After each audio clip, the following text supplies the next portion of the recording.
vocation à déclencher ton ASMR. Il s'agit du 6e épisode de la série Le Saviez-vous ASMR, qui a pour objectif de te détendre en t'informant sur quelques questions et sujets insolites. Comme toujours, ce sont 7 questions dont que tu ne t'es pas forcément posé, mais que ça peut toujours être intéressant et c'est toujours un petit peu rigolo de connaître la réponse. Alors, ce 6e épisode est une nouvelle fois en version chuchotée. Je sais que certains préfèrent le soft spoken, mais nous sommes beaucoup plus à préférer le chuchotement, donc pour l'instant on est sur des versions chuchotées. Alors je vais te dire quelles sont les 7 questions de cette vidéo.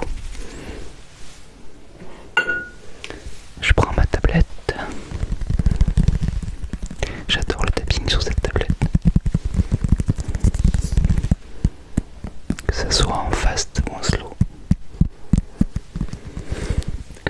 Alors dans cet épisode 6, nous savons pourquoi le coq chante-t-il au petit matin.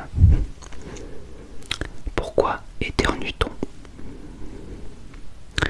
Pourquoi tombe-t-on davantage malade lorsqu'il pleut? Pourquoi les balles de tennis sont-elles jaunes? Pourquoi le café permet-il de rester éveillé? Pourquoi voit-on le soleil de couleur jaune? Et enfin, pourquoi écrit-on en majuscule et en minuscule? Voilà, donc comme d'habitude, je vais maintenant te laisser rien qu'avec ma voix. Je vais te mettre quelques illustrations, mais qui n'auront pas un intérêt majeur pour le récit.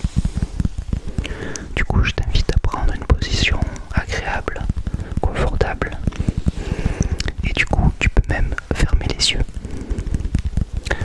Je te laisse maintenant avec ma voix et je te souhaite une bonne détente. Première question. Question numéro 1. Pourquoi le coq chante-t-il au petit matin? Avec son cocorico puissant et strident, le coq réveille souvent les personnes qui habitent à proximité. Et pour cause, ce calimacé à la vue perçante se met à chanter dès qu'il aperçoit les premiers rayons du soleil. Un comportement qui a une fonction sociale. D'une part, il s'agit pour lui de marquer son territoire auprès de ses congénères. Ainsi, plus le chant du coq est fort, plus il sera respecté. Quand plusieurs coqs vivent à proximité, ils se livrent d'ailleurs une bataille orale chaque matin pour tenter de terminer une hiérarchie. Et c'est d'ordinaire le dominant qui ouvre le bal. D'autre part, ces vocalises lui servent à prouver aux poules de sa basse-cour qu'il est en bonne santé et donc prêt à s'accoupler. Ce qui explique d'ailleurs pourquoi, contrairement à ce qu'on pense souvent, le coq continue à chanter pendant toute la journée. Le savais-tu?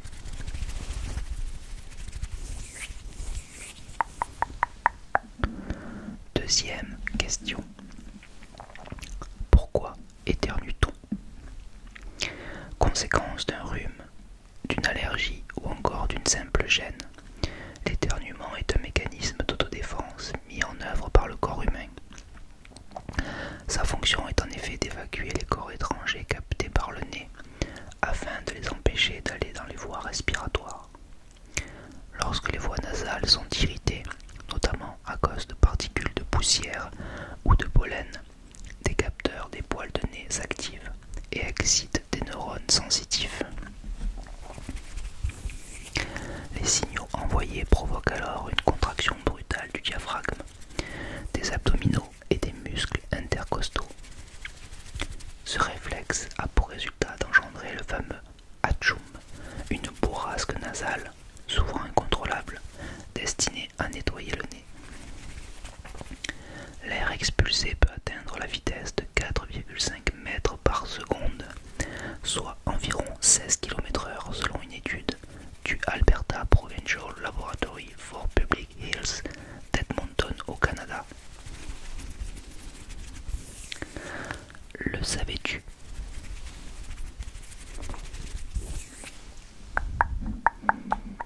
Question numéro 3. Pourquoi tombe-t-on davantage malade lorsqu'il pleut? Les risques d'attraper une maladie sont plus élevés quand il pleut. En effet, lorsque les gouttes de pluie frappent le sol, elles ont tendance à projeter dans l'air les bactéries présentes par terre. Les micro-organismes restent alors en suspension et, par conséquent, ils sont plus facilement inhalés par les individus croisant leur route.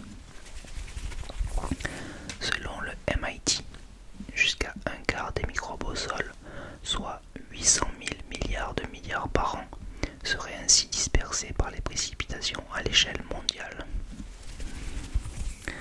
Reste que le degré d'éparpillement des bactéries dépend non seulement de l'intensité des précipitations, mais aussi de la nature du terrain. Si le sol est sablonneux, il aura tendance à absorber les gouttes de pluie. A l'inverse, un sol goudronné, davantage étanche, répandra un maximum de germes dans les airs.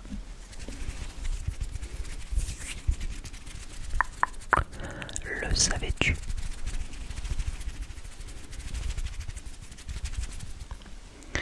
Question numéro 4. Pourquoi les balles de tennis sont-elles jaunes? La balle jaune est emblématique du tennis, mais elle n'a pas toujours été de cette couleur. Auparavant, elle était blanche. L'aspect fluo a été adopté par la Fédération internationale à la fin des années 70 à la demande des médias audiovisuels. Une étude commandée par ces derniers avait montré que ce jaune, baptisé Optic Yellow, était plus visible que le blanc sur un écran couleur.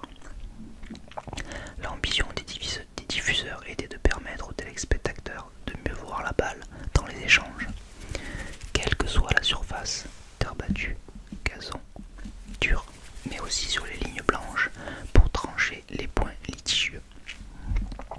Ce choix a marqué une rupture avec les précédentes balles blanches depuis la naissance du tennis à la fin du XIXe siècle.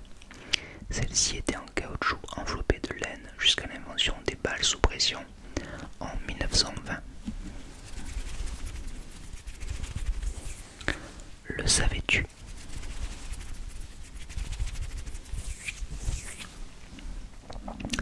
Question numéro 5. Pourquoi le café permet-il de rester éveillé? Dès que la fatigue se fait sentir, les amateurs de café ont l'habitude d'en consommer une petite tasse pour se redonner un coup de fouet. Un phénomène qui s'explique par la présence d'une molécule dans cette boisson, la caféine. Elle bloque les récepteurs de l'adénosine dans le cerveau, une substance produite naturellement qui a pour effet de ralentir l'activité nerveuse et donc de nous faire somnoler. Au contraire, la caféine va stimuler l'hypophyse, une glande qui commande à notre corps de produire davantage d'adrénaline. Cette dernière est une hormone qui a pour effet d'augmenter notre activité cardiaque, ce qui a pour résultat de stimuler momentanément notre organisme. A noter que les cafés allongés ont plus d'effets revigorants que les courts, car ils mettent plus de temps à couler et contiennent donc davantage de caféine. Le savais-tu?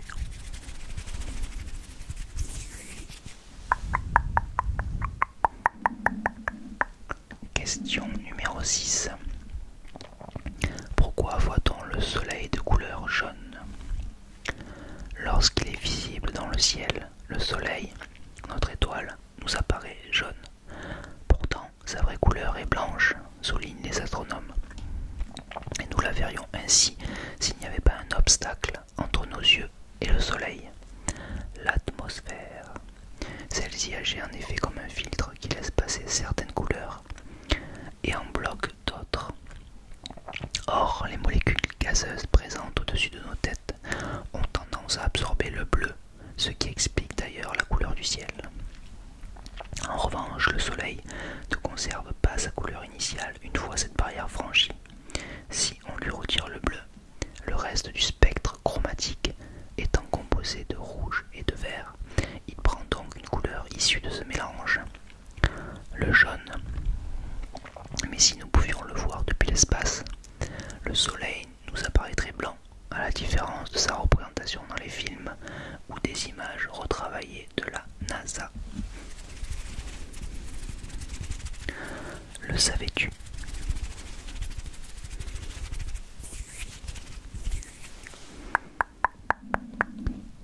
Question 7 et dernière question. Pourquoi écrit-on en majuscule et en minuscule? C'est par souci d'économie et non par volonté d'esthétisme que les lettres minuscules de l'alphabet ont été créées. Elles ont été inventées en France sous le règne de Charlemagne, qui a régné de 742 à 814. À cette époque, les moines chargés des archives qui écrivaient en capitale jusque-là ont dû trouver le moyen d'écrire de façon plus ramassée et mirent alors au point des lettres plus petites. En cause, le prix du parchemin. Celui-ci est en effet cher à produire car il était fabriqué avec du vélin, une peau de veau réputée pour sa blancheur mais qui exigeait, pour être la plus fine possible, que l'animal soit mort-né. Grâce aux minuscules, les calligraphes sont parvenus à gagner un maximum de place sur les parchemins afin d'écrire des